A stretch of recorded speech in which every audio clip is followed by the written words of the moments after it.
The phone buzzed on my kitchen counter at 7:14 in the morning. I know the exact time because I'd just poured my first cup of coffee and the clock on the microwave was right there in front of me. It was my daughter-in-law. I almost didn't answer. "The mortgage payment didn't go through," she said. "Not good morning. Not how are you. Just that." I set my coffee down. "I'm sorry. The payment. On the house. It's 3 days late. Did you forget to transfer it?" I hadn't forgotten. I had decided not to. But I didn't say that yet. I just said, "Let me look into it," and hung up. I stood in my kitchen for a long time after that. The coffee got cold. I didn't drink it. Let me back up. Because none of this makes sense without knowing who I am and what I'd let myself become. My name doesn't matter much for this story. What matters is that I spent 38 years building a landscaping company from nothing. Literally nothing. A pickup truck, 2 rakes, and a lawnmower I bought at a garage sale for $40 in 1986. By the time I sold the business in 2019, I had 22 employees, contracts with 3 municipalities in the county, and enough in the bank to retire comfortably and help my son get started in life. That last part. That's where everything went sideways. My son was 29 when I sold the company. Smart kid. Funny. Looked just like his mother. Which sometimes made it hard to be stern with him because she'd been gone 11 years by then, and some days his face was the only place I could still find hers. I know that's not an excuse, but it's the truth, and I promised myself I'd tell this whole thing truthfully. He'd been working at a car dealership, selling used cars, making decent commissions some months, and almost nothing other months. He had an apartment over in the east side of town. Nothing fancy, but it was his. When he told me he was serious about a woman he'd been seeing, I was glad. He seemed happier. He stopped calling me at odd hours, asking if he could borrow a few hundred to cover the gap between paychecks. Her name was, well, I'll just call her my daughter-in-law. Because that's what she became, and that's the only title she ever really used with me. I met her 3 times before she became part of my family. 3 times. The first was a dinner at a steakhouse where she spent most of the meal on her phone. The second was Thanksgiving at my place, where she told me my stuffing was a little dry and suggested I try a recipe she'd seen online. The third was Christmas, where she asked, very casually, whether I'd done anything with the money from the business sale. I should have understood something from that third conversation. I didn't. My son came to me in February of that year. Said he and my daughter-in-law wanted to buy a house. Said the market was tough, prices were high, and they were just a little short on the down payment. "How short?" I asked. $40,000. I didn't flinch.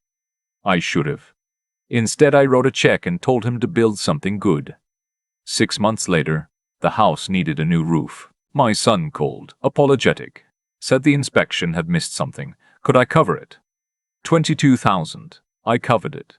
8 months after that, my daughter-in-law wanted to stop working. She'd been doing office admin at a dental practice. She said it was draining her. She said she had ideas for a small business, something with handmade jewelry selling on Etsy.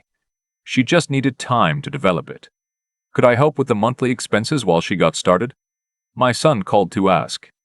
He was always the one who called. She never asked me directly. She would tell him what she wanted, and he would call me, and I would hear her voice somewhere behind his, coaching him through it. I started sending them $3,200 a month. That was their mortgage payment, and then some. I told myself it was temporary. That was 19 months before the morning she called me about the late payment. The jewelry business never materialized. Or rather, it materialized just enough. A website, an Instagram account, maybe a dozen sales in 2 years to exist as a reason why she couldn't go back to work yet. She was still building it, still developing her brand. My son, to his credit, was working. He'd left the dealership and taken a job at a flooring company managing estimates. It paid about $52,000 a year, which sounds okay until you factor in the mortgage, the car payments. They had, too. The vacations. They went to Cancun the winter after I started the monthly transfers. They went to Nashville for a bachelorette party she was in. They went to a resort in Sedona for their anniversary. I know because my son posted photos, he always tagged me. I think he genuinely believed I was happy to see it. I was not happy to see it. But I said nothing. Because what was I going to say? I'd written the checks. I'd set up the transfers. Nobody had forced me. My brother told me I needed to have a serious conversation with them. My brother is 2 years younger than me, retired from the post office, lives about 40 minutes away. He's the most practical person I know. He sat at my kitchen table one Sunday in October and said, "You're enabling them, and you know it, and you're going to keep doing it until either the money runs out or they break your heart." I told him he was being dramatic. He wasn't being dramatic. He wasn't being dramatic. I found out about the wedding on a Tuesday. My son had been dating my daughter-in-law for 4 years by then, engaged for almost 2. The wedding had been a subject that drifted in and out of our conversations like weather. Sometime next spring, they always said. We're still looking at venues. The guest list is complicated. I didn't push. I assumed I'd be told when things were settled. My neighbor, a woman in her 70s who walks her beagle past my house every morning, stopped me one afternoon while I was checking the mail. She said, "I saw your son and his wife at Garland's over the weekend. They looked so happy. Congratulations to you." His wife. I smiled. I said, "Thank you." I went inside. I stood in my front hallway with the mail still in my hand, and I just stood there. His wife. They'd gotten married, and I hadn't known. Not just that I hadn't been there. I hadn't even known it had happened. I hadn't received a call, a text, a voicemail, a photograph, nothing. I found out from a woman who walks a beagle. I sat down on the bench by the door, the one my wife had picked out 30 years ago, painted yellow, chipped at the corners now, and I tried to figure out how I felt. Hurt was there, embarrassment was there, and underneath all of it, something colder, something that had been building for 19 months. I called my son that evening. He answered on the 3rd ring. I heard "Congratulations are in order," I said. There was a pause, long enough to tell me everything. "We kept it small," he said finally. "It was just, we wanted something low-key, just close friends. I'm your father." "I know, Dad. It wasn't about you. She has this thing about big family events. You know how she gets anxious." "How many people were there?" Another pause. "Maybe around 80. 80 people. 80 people, and his father wasn't one of them.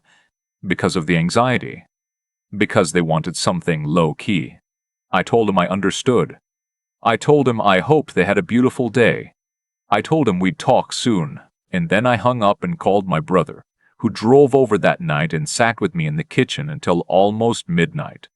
"So," my brother said, "what are you going to do?" "I don't know yet," I said. But I did know. I'd known since I was standing in the hallway with the mail in my hand. I just needed a few more days to let it settle into something I could act on without flinching. The call from my daughter-in-law came 10 days after I found out. The 7:14 a.m. call about the mortgage payment, which she didn't know. What neither of them knew was that I'd already spoken to my accountant. I'd already stopped the automatic transfer 3 days before she called. I wanted to see how long it would take before anyone noticed. 3 days, 19 months of payments, and they noticed in 3 days. "Let me look into it," I told her, and hung up. I called my accountant back and told her to proceed with what we'd discussed. Then I called my brother, who laughed, not meanly, just with the tired recognition of someone who'd predicted this, and said, "You sure?" "Yeah," I said. "I'm sure." I poured out the cold coffee and made a fresh pot. My son called that afternoon. I let it ring through. He left a voicemail that was cautious in the way that told me my daughter-in-law was probably in the room while he recorded it. He said he hoped everything was okay, that there might have been a banking issue. Just wanted to make sure I was doing all right. I listened to it twice. I texted back, everything is fine. We should get together and talk. About Saturday, he replied within 2 minutes. Sounds good. Noon at your place. I said yes. On Thursday, I met with my attorney. I'd been using the same man for 20 years, handled the business sale, did my estate planning, helped me with my wife's affairs when she passed. He's the kind of lawyer who wears the same brown jacket every time I see him and never seems in a hurry. I told him what I wanted to do. He listened, asked a few questions, made some notes. Then he said, "You understand that the house is theirs. You made a gift of the down payment. You can't recover that." "I know," I said. "What you can stop is everything going forward. That's what I want. And the monthly support, that's completely discretionary on your part. You can stop it at any time." I already stopped it. He looked at me over his glasses. "Good. Now let's make sure it stays stopped." We talked for an hour. When I left, I sat in my car in the parking lot for a few minutes. I wasn't sad exactly. I was tired in the way you feel after carrying something heavy for a long time and finally putting it down. Not relief yet, just the absence of weight. Saturday came. My son arrived alone. I noticed that immediately. He usually didn't go anywhere without her. The fact that she'd sent him alone told me she understood this was going to be a conversation where softness might be needed, and she'd calculated that he was better positioned to supply it. I had sandwiches on the table and 2 glasses of iced tea. I'm a simple man. I've always been a simple man. That was apparently one of my problems. We sat down. He picked up his sandwich, then put it back down without eating. "Dad," he started, "about the payment."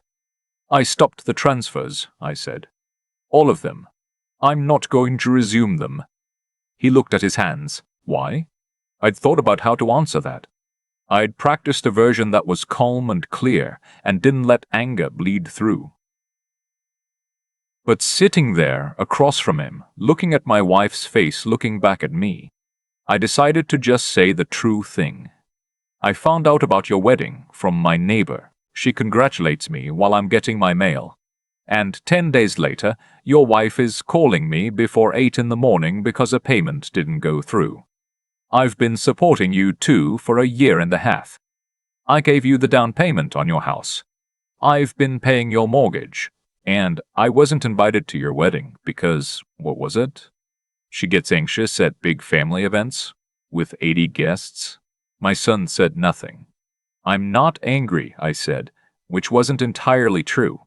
I'm done. There's a difference. He asked if this was permanent. I said I didn't know. I said what I did know was that I was 63 years old and I'd worked my entire adult life, and I was entitled to stop funding a life that didn't include me except as a bank account. He looked like he wanted to argue and couldn't find the footing. "What are we supposed to do?" he finally said. "The mortgage is your mortgage. You'll figure it out. People do." "She's not going to take this well." "I know," I said. "I'm okay with that." She called me that evening. I answered because I'd decided I was done hiding from things. She started measured. I'll give her that. She started with how much she appreciated everything I'd done and how hard things had been, and how the business was just taking longer than expected to get off the ground. I let her talk. When she stopped, I said, "I'm not going to resume the transfers." "Why are you doing this? Is this about the wedding?" "Because you explained that you wanted something intimate, yes, with 80 of your closest friends." She said she didn't appreciate the sarcasm. I said I didn't appreciate finding out I'd gotten a daughter-in-law from a woman walking her dog. Silence. Then her voice changed. The measured tone was gone. "You know what? I always thought you were too involved in our lives anyway. We needed space to build our own family. Maybe this is actually better." "I hope so," I said. "For everyone." I waited to see if there was more. There wasn't. We hung up. In the weeks that followed, I heard from my son twice. Once to tell me they were looking at refinancing. Once to ask carefully if there was any circumstance under which I might reconsider. I told him the first one sounded like a practical solution. I told him the second one. Honestly, I wasn't sure yet. What I didn't expect was to hear from her mother. She called me about 6 weeks after everything fell apart. I didn't know her well. We'd met a handful of times at the periphery of occasions. She was a woman who wore a lot of jewelry and spoke in a way that made everything sound slightly practiced. She told me she thought both sides had made mistakes. She told me family was family, and she hoped I could find some grace. I listened to the whole speech before I said, very calmly, "Did your daughter mention that I found out about their wedding from my neighbor?" There was a pause. "Well," she said, "I'm sure there were reasons." "Did your family contribute to their mortgage?" Another pause. Longer. "That's different," she said. "How?" I asked. She didn't have a good answer. We ended the call politely. I don't expect to hear from her again.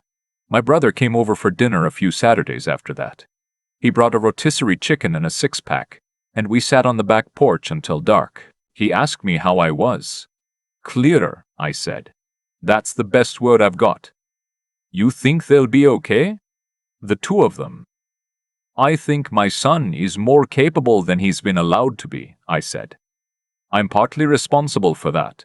I made it too easy for too long. I told myself I was helping. I was, but not in the way that actually helps." My brother was quiet for a while. "Then you think you'll patch things up with him?" "I want to. I think we might. Not yet, but eventually. I still love him. That hasn't changed. But love isn't the same thing as funding someone's life and smiling while you do it." He nodded. We watched the fireflies. "You know what's funny?" I said. "She called me about the payment before she even acknowledged the wedding. That morning, 7:14 a.m. Not a word about the marriage, just, did the money go through?" My brother shook his head slowly. "That told me everything," I said. "I want to say this because I know people are going to have opinions about what I did and what I should have done differently. I spoiled him, not in the cruel way, not in the way that's obvious from the outside, in the quiet way. The way where you work hard your whole life so that the person you love doesn't have to struggle the way you did, and then you forget that the struggle was the point, that the struggle was what made you into someone who could run a company and raise a son and outlive a wife and still be standing.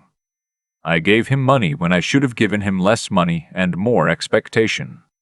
I'm not saying he's a bad person. I'm saying I helped build the circumstances that led to that phone call at 7:14 in the morning.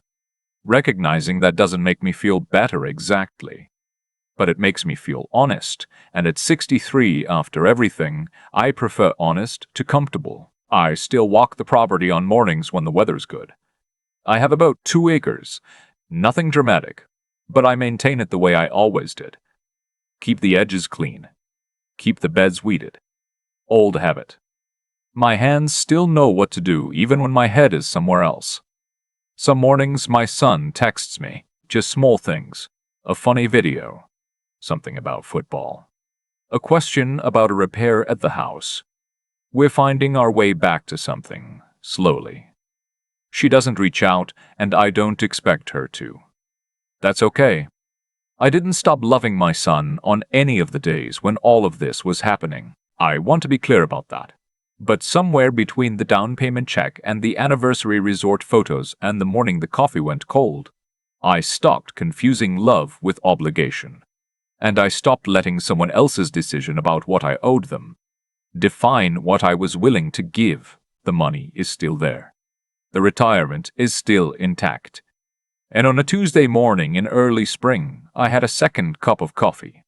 Hot this time.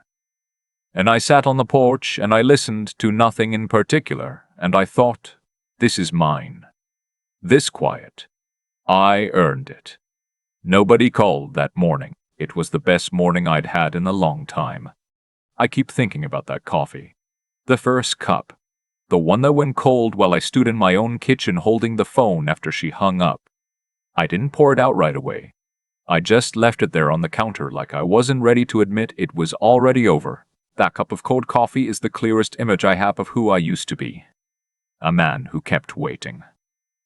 Who kept telling himself that one more month, one more check, one more act of generosity would be the thing that finally made them see him clearly. I was 63 years old, and I still believed, somewhere underneath everything, that love could be repaid if you were patient enough. It can't. That's not how it works. And I think, if I'm being honest with myself the way I promised I would be, I always knew that. I just didn't have the courage to act on it. What I've come to understand is that there are 3 things I should have been building in my son from the time he was young, and I only managed one of them. I worked hard. I showed him that a man could start with $40 and 2 rakes and build something real. That part landed. He's not lazy. He goes to work. He shows up. What I didn't build, what I actively prevented by making everything too soft, was his ability to think his way through difficulty, not intelligence. He has plenty of that. I mean the kind of clear-eyed judgment that only comes from having to solve your own problems. Every time I wrote a check, I was solving a problem that belonged to him. So he never learned to look at a hard situation and reason his way out of it. He just learned to call me. And the third thing, the one I think about most, is what I'd call his spine. His willingness to stand in discomfort and not immediately reach for relief. That's not something you can hand a person. You can't deposit it into their account. It grows in a space between needing help and asking for it, and I never let that space exist for him. I filled it every time. None of that is his fault entirely. I made those choices.